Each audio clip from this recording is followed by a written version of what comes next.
उन्हीं की जाति के मतदान देने से आज नीतीश कुमार मुख्यमंत्री हैं इतने सालों से? नहीं ना।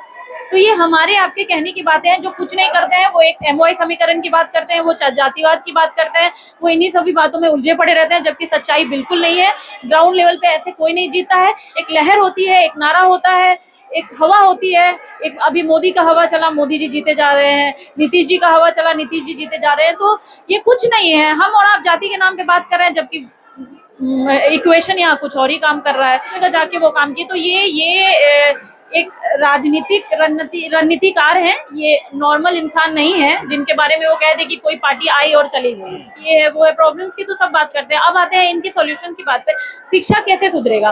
पलायन जो हो रहा है, जैसा सर बताते हैं हमेशा कि पूंजी और बुद्धि को रोकने की बहुत ज्यादा जरूरत है। वो शिक्षा की तरफ ध्यान देंगे, उनके यहाँ रोजगार की व्यवस्था होगी तो शिक्षा में सुधार हो जाएगा। अभी तो रोजगार ही नहीं है, लोग के पास काम करने को नहीं है। बच्चे भी अपने पेट को पालने के लिए काम कर रहे हैं।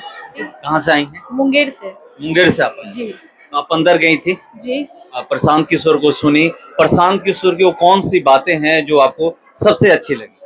उनकी लगभग सभी बातें हमेशा से सराहनीय हैं और अच्छी ही लगती हैं। उनकी सबसे जरूरी और सबसे अच्छी मुझे ये बात लगती है कि वो ये बोलते हैं कि ये जनता का दल है और ये पार्टी ये जनता की पार्टी है। ये जनता के सपनों को पूरा करने की पार्टी है और इसमें कोई एक नेता या एक लीडर नहीं है। यहाँ जनता ही लीडर है और जनता ही अपना इस दल को पार्टी बनाएगी। और यहाँ जो कुछ भी है वो जनता के इच्छा को, उनके सपनों को ध्यान में रखते हुए मद्देनजर किया जाएगा। और दूसरी सबसे बड़ी चीज जो वो हमेशा बोलते हैं कि आपको अगर राजनीति की समझ नहीं है, आपके पास सुविधा का अभाव है, आपके पास संसाधन नहीं है, या फिर आपके पास ह्यूमन रिसोर्स नहीं है, आपके पास कुछ भी नहीं है, लेकिन अगर आप इच्छुक हैं, अगर आप राजनीति में जागरूकता से प्रतिभागी बनना चाहते हैं, अगर आप राजनीति में आना चाहते हैं, तो फिर प्रशांत किशोर हमेशा आपके साथ है। आप कितने भी नीचे तबके के हो, आप कितने भी गरीब हो, आपका क्या सोशल बैकग्राउंड है, ये मैटर नहीं करता है उनके इस पार्टी में आने के लिए। वो कुछ गिने चुने 1200 परिवार वाली जो बात वो बताते हैं कि इतने करोड़ की जनसंख्या बिहार में और सिर्फ 1200 फैमिली ऐसे हैं जो राजनीति में हिस्सा लेते हैं। तो ये सारी चीजें जब खत्म हो जाएंगी, आम लोग जब खुद से पार्टी में आएंगे, इस दल में शामिल होंगे और अपनी पार्टी खुद बनाएंगे, तो सीधी सी बात है ना कि फिर जनता का बात कर रही हैं। एक सवाल ये है कि जैसे आप भी सुने होंगे कि जो बातें ये बोल रहे हैं कि हम बेरोजगारी खत्म करेंगे, रोजगार यहीं पे देंगे, ये बातें नीतीश कुमार भी कहते हैं, तेजस्वी यादव भी कहते हैं, चिराग पासवान भी कहते हैं, बीजेपी के जितने नेता हैं, चाहे वो सम्राट चौधरी हो या फिर विजय सिन्हा हो, ये जितने भी बड़े लीडर हैं वो भी तो यही बात बोलते हैं। अंतर क्या है?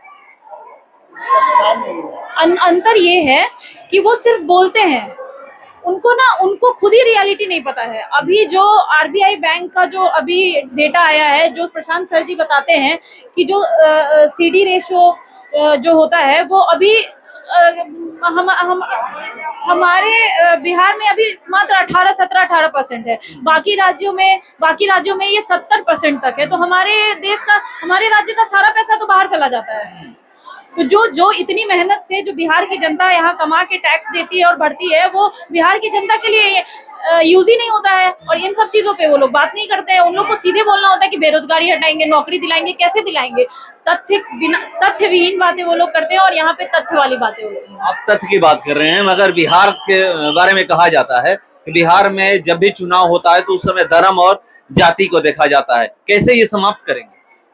कैसे नहीं समाप्त करेंगे, आप ही बताइए। अभी जाति के नाम पे हम और आप बात करते हैं कि अभी जाति के नाम पे वोट हो रहा है। क्या मोदी को जिताने वाले बिहार से भी बहुत सारे लोग हैं, तो क्या वो जाति के नाम पे वोट दे रहे हैं? नहीं ना। हमारे मोदी जी की जाति का हमारे यहाँ कितने लोग हैं? नीतीश कुमार की जाति के हमारे यहाँ कितने लोग हैं? क्या सिर्फ उन्हीं की जाति के मतदान देने से आज नीतीश कुमार मुख्यमंत्री हैं इतने सालों से? नहीं ना।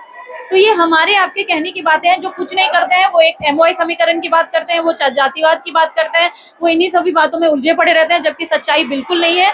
ग्राउंड लेवल पे ऐसे कोई नहीं जीतता है। एक लहर होती है, एक नारा होता है, एक हवा होती है।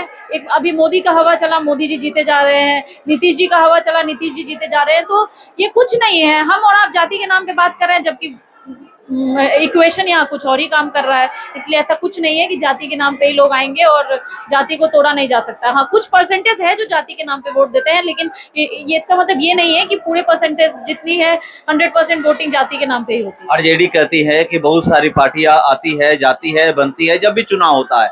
ये भी एक पार्टी है, पार्टी के रूप में रहेंगे, मगर हमारा कुछ नहीं कर सकते।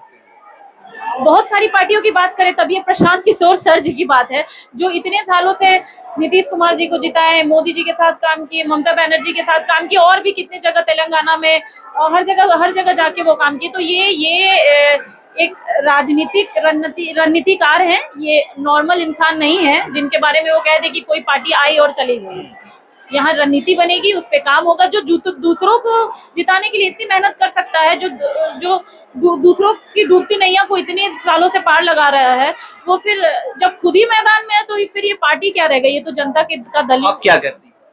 जी, हम पीएचडी स्कॉलर हैं, अभी हम साइंटिस्ट हैं। साइंटिस्ट अभी हम काम करते थे, अभी सर के साथ काम करते हैं। बिहार की हम लोग बात करें तो बिहार में महिलाएं अशिक्षित हैं सबसे ज्यादा, अगर किसी भी क्षेत्र में। यहाँ भी बहुत लोग आए हुए हैं, मैं देख रहा हूँ, खुद देख रहा हूँ कि बहुत सारे ऐसे लोग हैं जो पढ़े लिखे नहीं हैं, और ये भी कहा जा रहा है कि जब तक ये लोग पढ़ेंगे नहीं तब तक बिहार आगे बढ़ेगा नहीं। कैसे ये बदलाव लाया जाएगा कि महिलाओं को शिक्षा दिया जाए? देखिए, ये तो कहने की बात होती है। लोग कहते हैं कि लोग शिक्षित नहीं है, शिक्षा को बढ़ावा देने की जरूरत है। समस्या पे सब लोग बात करते हैं। अगर समस्या पे बात करने की बात है तो फिर यही बात है ना कि हमारे यहाँ शिक्षा का अभाव है, हमारे यहाँ अर्थव्यवस्था खराब है, हमारे यहाँ ये है वो है, प्रॉब्लम्स की तो सब बात करते हैं। अब आते हैं इनकी सॉल्यूशन की बात पे। शिक्षा कैसे सुधरेगा? पलायन जो हो रहा है, जैसा सर बताते हैं हमेशा कि पूंजी और बुद्धि को रोकने की बहुत ज्यादा जरूरत है। पूंजी रुकेगा, बुद्धि रुकेगी तो आपके यहाँ श्रम मिलेगा। जो श्रमिक, जिनको रोजगार की व्यवस्था हो जाएगी, वो अपने बच्चों को भूखमरी की हालत में कमाने के लिए कभी मजबूरी में नहीं भेजेंगे, फिर वो शिक्षा की तरफ ध्यान देंगे। उनके यहाँ रोजगार की व्यवस्था होगी तो शिक्षा में सुधार हो जाएगा। अभी तो रोजगार ही नहीं है, लोग के पास काम करने को नहीं है, बच्चे भी अपने पेट को पालने के लिए काम कर रहे हैं। आखिरी सवाल कि इसका मतलब है कि बदलाव होगा बिहार में 2025? निश्चित बदलाव होगा, निश्चित बदलाव होगा, इसमें ना की कोई गुंजाइश नहीं है। आप हमसे मत पूछ के आप ग्राउंड लेवल पे जाके सर्वे करके देख लीजिए, आपको आने वाले 1 साल में इसका रिजल्ट भी दिख जाएगा। Thank you so much.